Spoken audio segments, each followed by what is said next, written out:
one of the big objections that people have to reading the Bible is how things in it can get confusing. Some of the words don't seem to line up, and we have a hard time reconciling. Some people insist that it contradicts itself and you can't trust the whole thing.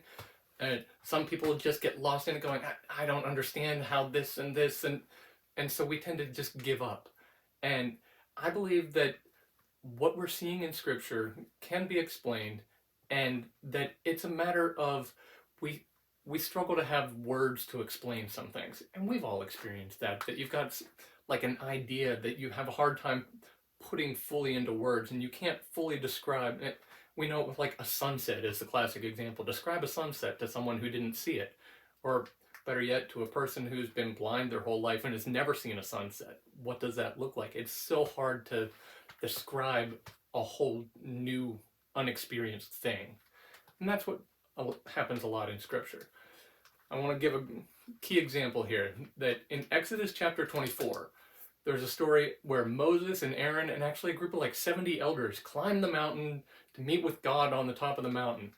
Verse 10 plainly says they saw the God of Israel and gives like a bit of a description of what it even looked like.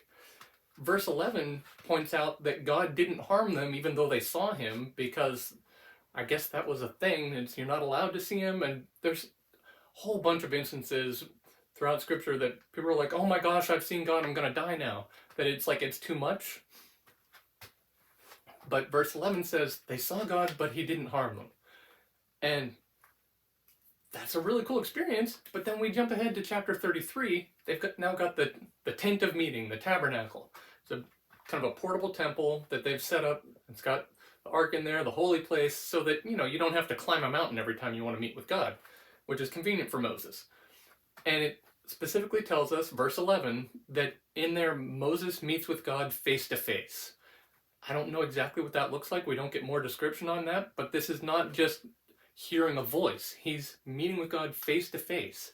Something is happening in there. He sees something. But then it makes it kind of strange that he turns around in verse 18 and asks God, show me your glory. And it's like, didn't you see that back in chapter 24 on the mountain? Or like, aren't you seeing that face to face? And God's response to it is, well, no man can see me and live. And that's in verse 20. And it's just this strange, all right, wait, so they saw him, but they can't see him. And like, part of me wants to go, well, I don't speak Hebrew. Maybe it makes more sense in the original language. There could be something lost in translation, get into English. And I suppose that's a possibility. But I don't think John, who wrote the book of John, had that problem. And he opens his gospel. It's in verse 18, John chapter 1. And he says, no one has seen God, even though I guarantee you, John knew this story about those elders on the mountain being with God, and he knew about Moses seeing God face to face, and he writes, no one has seen God. And it's like, how does all this fit together? And like I said, I could understand someone saying, well, see, it doesn't make sense. It says they saw him, but says they can't see him, and you can't trust this. It contradicts itself. But again, I think this is just our language is breaking down. It's the sunset example is a classic one. The big one for me is like even beyond just words failing. One of the coolest places I ever visited was Sequoia National Forest in California, with the gigantic trees that are just too big to make sense. Even when you're standing there literally looking at the tree, your brain struggles to believe that it's real because they're just so enormous. They don't look like a tree. And I can describe it. I took tons of pictures, but pictures don't do it justice. Words don't do it justice. It's a thing that you have to experience it. And that's how a lot of this stuff is, especially with like the glory and majesty of God. Like words are never going to fully describe it. And God is so much more than a tree. He's so much more than a sunset. There's so much to him. That's exactly what happened there with Moses in chapter 33. He's meeting with God face to face, whatever that looks like. And he was on the mountain and they saw God, whatever that was and looked like. And yet he's saying, show me your glory, because he realizes that everything he's experienced, which is way beyond what most of us ever get to experience, but everything he's seen, He knows it's just the tip of the iceberg. He's barely scratched the surface. He knows there's so much more to God, and he wants to see that. And that's what God responded in verse 20 and told him, but you can't. No man can see me and live. And I don't think this is God is like a bully and he's like, no, you're not allowed to see me or I will smite you. It's like our human bodies just can't handle it. Like God, as he truly is in all of his splendor and majesty, is way too much for our tiny little bodies and finite minds. And it would just unravel us. And so that's why the deal that basically God makes with Moses is like, I'll let my goodness pass before you. And it's like one characteristic of God, not even remotely all of them. And even for that, Moses had to be hidden in the rocks, and God's goodness going by is shaking the mountain and splitting rocks apart. And Moses gets to glimpse him after he's passed, so he sees him from behind, like as it's departing. And even that left Moses' face glowing, which is just another, I don't know what that looked like, but that had to be nuts.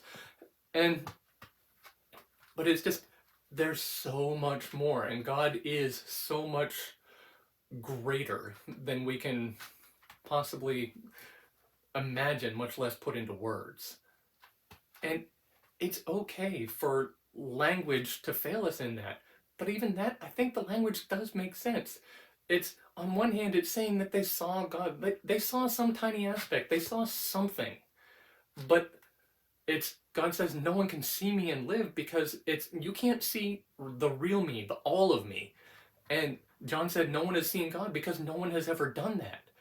And even though he's talking, and a big part of his message that he goes right on to say after that is about how, but Jesus, we saw him, he was there with us, and he showed us God. And it's not that, oh, well, we've seen all of divine splendor, but it's like, no, but we got a clear image of God and a better understanding.